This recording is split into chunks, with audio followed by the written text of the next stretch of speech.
പുട്ട് ഉണ്ടാക്കാനായിട്ട് ഞാനിവിടെ 1 cup oats ആണ് എടുത്തിരിക്കുന്നത്. ഈ ഓട്സ് പെട്ടെന്ന് വെന്തളിഞ്ഞു പോകുന്ന ടൈപ്പിലുള്ള ഓട്സ് അല്ല, ഇച്ചിരി ഹാർഡായിട്ടുള്ള ഓട്സ് ആണ്. ചില ഓട്സ് ഭയങ്കര പൗഡറായിട്ടിരിക്കുന്നതായിരിക്കും, അതങ്ങ് വെന്ത് പോകും. അപ്പം എപ്പോഴും പുട്ടൊക്കെ ഉണ്ടാക്കാനാണെന്നുണ്ടെങ്കിൽ ഈ ഇച്ചിരി കട്ടിയുള്ള ഓട്സ് എടുക്കുന്നതാണ് എപ്പോഴും നല്ലത്. ഓൾ ഓട്സും എടുക്കാം, ഇച്ചിരി കട്ടിയുള്ള ഓട്സും എടുക്കാം. ഞാൻ ക്വാക്കർ ഓട്സ് ആണ് എടുത്തിരിക്കുന്നത്. ക്വാക്കർ ഓട്സ് ആണ് എനിക്ക് തോന്നുന്നത് ഇതിൽ ഉണ്ടാക്കാൻ ഏറ്റവും ബെസ്റ്റ്. ഈ ഓട്സ് നമുക്കൊന്ന് 4 തൊട്ട് 5 മിനിറ്റ് വരെ വളരെ ലോ ഫ്ലെയിമിൽ ഇട്ടിട്ട് നമുക്കിതൊന്ന് ചൂടാക്കിയെടുക്കാം. ഇതിൻ്റെ കളറ് ചെറുതായിട്ടൊന്ന് മാറിയിട്ട് നല്ല ഒരു സ്മെല്ല് വരും. കരിച്ചു പോകരുത് ഇത്. അതുകൊണ്ട് ഫ്ലെയിം കുറച്ച് വെച്ചിട്ട് ലോ ഫ്ലെയിമിലിട്ടിട്ട് വേണം ഇത് വറുത്തെടുക്കാൻ. നമ്മുടെ ഈ ഓട്സ് നല്ലതുപോലെ റോസ്റ്റ് ആയിട്ടുണ്ട്. ഞാൻ ഗ്യാസ് ഓഫ് ചെയ്തു. ഇതിനി നല്ലതുപോലെ ഒന്ന് തണുക്കാൻ അനുവദിക്കണം. ഒരു പ്ലേറ്റിലോട്ട് ഒന്ന് മാറ്റാം. കാരണം ഈ പാനിലിരുന്ന് അത് ഓവറായിട്ടങ്ങ് ബ്രൗൺ ആയി പോകരുത്. നല്ലൊരു മണം വരും നമ്മളിത് റോസ്റ്റ് ചെയ്യുമ്പോൾ. ഈ പുട്ടിൻ്റെ പ്രത്യേകത എന്ന് പറഞ്ഞു കഴിഞ്ഞാൽ നമ്മൾ ശരിക്കും ഡിക്റ്റോ ഗോതമ്പ് പുട്ടുണ്ടാക്കുന്ന അതേ ടേസ്റ്റ് ആയിരിക്കും. ഓട്സ് ആണ് എന്ന് ലോകത്താരും പറയില്ല, അത്ര ടേസ്റ്റാണ്. അത് ഈ റോസ്റ്റ് ചെയ്യുന്നത് കൊണ്ടുള്ള ഒരു സ്പെഷ്യാലിറ്റിയാണ്. നമ്മൾ റോസ്റ്റ് ചെയ്യുമ്പോൾ ആ സ്പെഷ്യൽ ഒരു മണം വീറ്റിൻ്റെ കൂട്ടായിരിക്കും. നമുക്ക് ഈ ഓട്സ് ഒന്ന് നല്ലതുപോലെ പൊടിച്ചെടുക്കാം. ഇത് ക്രഷ് ചെയ്തെടുക്കേണ്ട കാര്യമൊന്നുമില്ല. ഒരുവിധം നല്ലതുപോലെ അങ്ങ് പൊടിച്ചെടുക്കുക. ഓക്കെ, ഒത്തിരി പൗഡർ ആകത്തില്ല. ഇത് ഒരുവിധം നല്ലതുപോലെ പൊടിച്ചെടുത്തിട്ട് വരാം. ഞാനിത് പൊടിച്ചെടുത്തിട്ടുണ്ട്. ഇത് നമ്മൾ നല്ലതുപോലെയാണ് പൊടിച്ചെടുത്തിരിക്കുന്നത്. ചെറിയ കുഞ്ഞു തരികളുണ്ടല്ലോ, റവയൊക്കെ ഇരിക്കത്തില്ലേ, അത്രയും ഒരു തരിയുണ്ട്. നമ്മളിത് അങ്ങ് നല്ലതുപോലെ പൊടിക്കാം. പൊടിച്ചു കഴിഞ്ഞാലും പൗഡർ ആവത്തില്ല, ചെറിയ റവയുടെ തരി പോലെ ഉണ്ട്. അപ്പം പക്ഷേ ഇത് മതി, ഇത്രയും മതി. ഇതിൽ നിന്ന് ഇത് നനയ്ക്കുന്നതിന് മുന്നേ ഇതിൽ നിന്ന് നമുക്ക് 1 സ്പൂണ് പൗഡർ ഒന്ന് മാറ്റി വെക്കാം. നമ്മളതായത് ഞാൻ ഓൾറെഡി വീറ്റ് പുട്ട് പോസ്റ്റ് ചെയ്തിട്ടില്ലേ, അതൊന്ന് നോക്കിയാൽ മതി. സെയിം അതുപോലെ തന്നെയാണ്. അപ്പോൾ 1 സ്പൂൺ നമുക്ക് ഈ പൊടിച്ച പൗഡർ ഒന്ന് മാറ്റി വെക്കാം, അഥവാ ഒന്ന് കൂടുതൽ വെള്ളമായി പോയാലോ. ഓക്കെ, ഇതിലോട്ട് നമുക്കിനി ഒരല്പം ഉപ്പ് ചേർക്കാം. ഒരുപാട് ഉപ്പാകരുത്. മിക്സ് ചെയ്യുക നല്ലതുപോലെ. ഓക്കെ, അപ്പം നമുക്ക് വെള്ളം ഒന്ന് തളിച്ചു കൊടുക്കാം. ചൂടുവെള്ളമൊന്നും ആവശ്യമില്ല. ചിലർ ചൂടുവെള്ളമൊക്കെ തളിക്കാൻ പറയും. നമ്മുടെ നോർമൽ വെള്ളം മതി. അതൊന്ന് നമുക്കിങ്ങനെ മിക്സ് ചെയ്തെടുക്കാം. ഒരുപാട് വെള്ളം അങ്ങ് ഒഴിക്കരുത്. ഓട്സ് അല്ലേ, അപ്പം നമ്മൾ ആവശ്യത്തിനുള്ള വെള്ളം ഒഴിക്കാവൂ. ആട്ടയുടെ കൂട്ടുമല്ല, ഓട്സ് ആയതുകൊണ്ട് ഒരു ഒട്ടുന്ന സ്റ്റിക്കി ഫോമിലിരിക്കും. അപ്പോൾ അതുകൊണ്ട് കയ്യിൽ ഓട്സ് ആക്കാതെ ഇങ്ങനെ ചെയ്യുന്നതാണ് ബുദ്ധി. ഇതിപ്പോൾ ഉണ്ട കെട്ടി കട്ട കെട്ടി നിങ്ങൾ ഓർക്കും ഇതെന്തോടെ കൊഴുക്കട്ട ഉണ്ടാക്കാൻ പോകുന്നതെന്ന്. ഒന്നുമല്ല, ഇറ്റ്സ് ജസ്റ്റ് ലൈക്ക് ഇതാണ്ടാക്കും വീറ്റ് പുട്ട് ഉണ്ടാക്കിയ പോലെ തന്നെ. ഓക്കെ, ഇതിൽ കൂടുതലാകരുത് വെള്ളം. ഒന്നുകൂടി ഇനി മിക്സിയിലോട്ട് ഇട്ട് കൊടുക്കാൻ പോവുകയാണ്. ഈ നമ്മളെടുത്ത് മാറ്റി വെച്ചിരുന്ന 1 സ്പൂൺ ഓട്സ് പൗഡർ അതിലോട്ടങ്ങ് ഇട്ട് കൊടുക്കുക. നമുക്കിത് ഒന്നുകൂടെ ഒന്ന് പൊടിച്ചെടുക്കണം. ഇനി പൊടിച്ചെടുക്കുമ്പോൾ നേരത്തെ പൊടിച്ച പോലെ അങ്ങ് കണ്ടിന്യൂ കറക്കരുത്.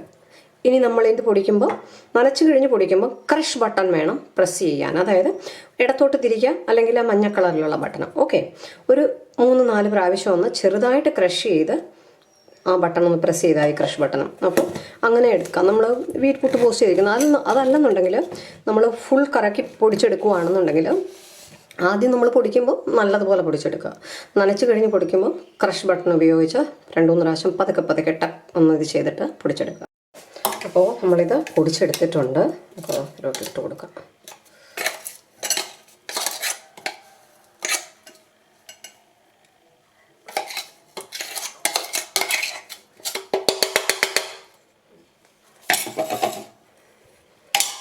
നല്ല കണ്ടില്ലേ, നമ്മുടെ പുട്ടുപൊടി പോലെ ആയിട്ടുണ്ട്. കറക്റ്റ്, കട്ടയൊന്നും കെട്ടിയിട്ടില്ല. നമ്മൾ സാധാരണ വീറ്റ് പുട്ടുണ്ടാക്കുന്ന അതേപോലെ ആണ് വന്നിരിക്കുന്നത്. കറക്റ്റ് പരുവത്തിന് നനഞ്ഞിട്ടുണ്ട്. അപ്പോൾ ഇത് നമ്മൾ കയ്യിലെടുത്ത് നോക്കിയാൽ ഇങ്ങനെ ഒട്ടുകയും ചെയ്യും. മനസ്സിലായോ?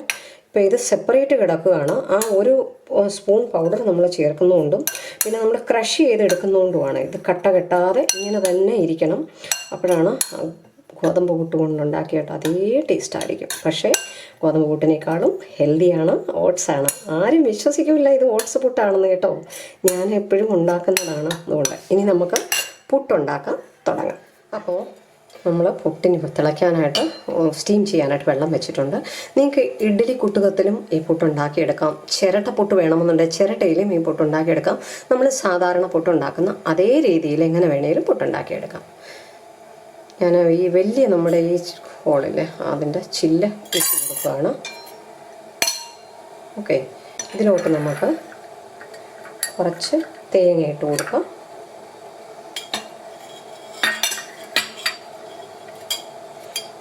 ചില്ല് കാണരുത് കേട്ടോ. ഇനി നമ്മൾ കുറച്ച് പൊടി ഇട്ട് കൊടുക്കാം.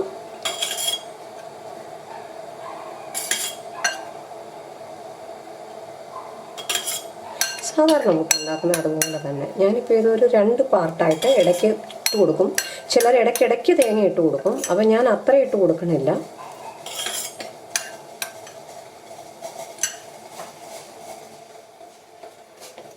കുറച്ചുകൂടെ ഇട്ടിട്ട് നമുക്ക് തേങ്ങ ഇടാം. ഇനി ഇടയ്ക്ക് തേങ്ങ ഇടാം. നിങ്ങൾക്ക് തേങ്ങ ഒരുപാട് കഴിക്കാൻ പറ്റത്തില്ല എന്നുണ്ടെങ്കിൽ നിങ്ങൾക്ക് കഴിക്കാൻ പറ്റുന്ന അത്ര തേങ്ങ ഇട്ടോളൂ. അതല്ല കഴിക്കാൻ പ്രോബ്ലം ഇല്ല എന്നുണ്ടെങ്കിൽ അതനുസരിച്ചിട്ടോളൂ. ഓട്സ് പുട്ടിന് തേങ്ങയൊക്കെ ഇടുന്നത് നല്ലതാണ്. 1 കപ്പ് ഓട്സ് ഞാൻ എടുത്തത് കറക്റ്റ് ഒരു പുട്ടുണ്ടാക്കാനുള്ള അളവാണ്. നമ്മുടെ ചായ കുടിക്കുന്ന 250 ml കപ്പിൽ. ഇത് വലിയ പുട്ടുകുറ്റിയാണ് കേട്ടോ. അപ്പോൾ 1 കപ്പ് ഓട്സ് ഉണ്ടെങ്കിൽ കറക്റ്റ് ഒരാൾക്ക് 1 കുറ്റി പുട്ട് കംപ്ലീറ്റ് ഉണ്ടാക്കാം. അതല്ല നിങ്ങൾക്ക് കുറച്ച് ചെറിയ പീസ് മതി പുട്ടെന്നുണ്ടെങ്കിൽ 2 പേർക്കും കഴിക്കാവുന്നതാണ്.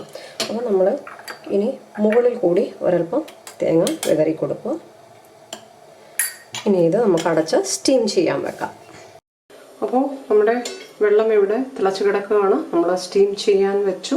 ഇത് നമുക്ക് സ്റ്റീം വന്ന് കഴിയുമ്പോൾ നോക്കാം. പുട്ട് വേവുന്ന നേരത്തിന് ഞാൻ കുറച്ച് ചെറുപയർ കൂടെ പുഴുങ്ങി വെച്ചിട്ടുണ്ട്. അതിലോട്ട് നമുക്ക് കുറച്ച് തേങ്ങ ഇട്ട് കൊടുക്കാം. തേങ്ങ കഴിക്കാൻ പറ്റാത്തവരാണെങ്കിൽ തേങ്ങ കുറച്ച് കഴിച്ചാൽ മതി കേട്ടോ. ഒരല്പം ഒരു നുള്ളുപ്പ്, ഉപ്പ് കൂടരുത്. മിക്സ് ചെയ്യുക. ചെറുപയർ പുഴുങ്ങിയതും ഓട്സ് പുട്ടും ബെസ്റ്റ് ഹെൽത്തി ബ്രേക്ക്ഫാസ്റ്റാണ്. ഏറ്റവും ബെസ്റ്റ് ബ്രേക്ക്ഫാസ്റ്റാണ് കേട്ടോ. അപ്പോൾ ഇതിൻ്റെ കൂടെ നിങ്ങൾക്ക് പപ്പടം വറുത്തതോ പഴമോ എന്താണെന്ന് വെച്ചാൽ നമുക്കത് കഴിക്കാവുന്നതാണ്. അപ്പോൾ നമ്മുടെ പുട്ട് ഇവിടെ റെഡി ആയിട്ടുണ്ട്. ഞാൻ ഒരു 5-6 മിനിറ്റ് സ്റ്റീം കൊടുത്തു. ഒരു 3-4 മിനിറ്റ് ഉണ്ടാവും. എന്നാലും ഒരു 5-6 മിനിറ്റ് സ്റ്റീം കൊടുത്തു. ഗ്യാസ് ഓഫ് ചെയ്തു. നമുക്കിനി ഇത് സെർവ് ചെയ്യാവുന്നതാണ്. 2 മിനിറ്റ് വെയിറ്റ് ചെയ്തിട്ട് അപ്പോൾ ചൂടോടെ തന്നെ ചൂട് steamy puttu, oats puttu, healthy puttu.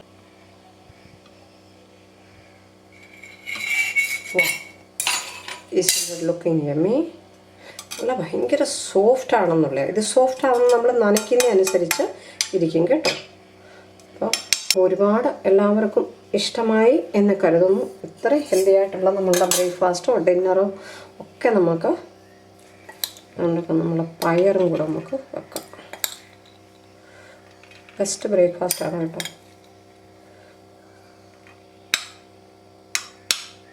Oats puttu കഴിക്കുമ്പോൾ നല്ല ചൂടോടെ വേണം കഴിക്കാൻ. ഓക്കെ, അല്ല തണുത്ത് പോയി കഴിഞ്ഞാൽ അത് അത്ര ഒരു ടേസ്റ്റ് ഉണ്ടാവില്ല. അപ്പം നമുക്കിതിന് കുറച്ച് ഒരു പഞ്ചസാരയൊക്കെ വേണമെന്നുണ്ടെങ്കിൽ ഒരല്പം പഞ്ചസാര ഇട്ട് കൊടുക്കാം.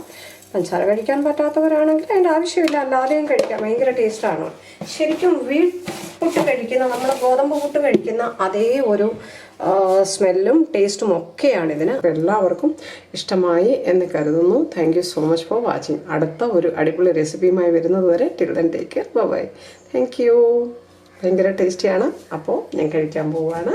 Thank you so much for watching. Thank U.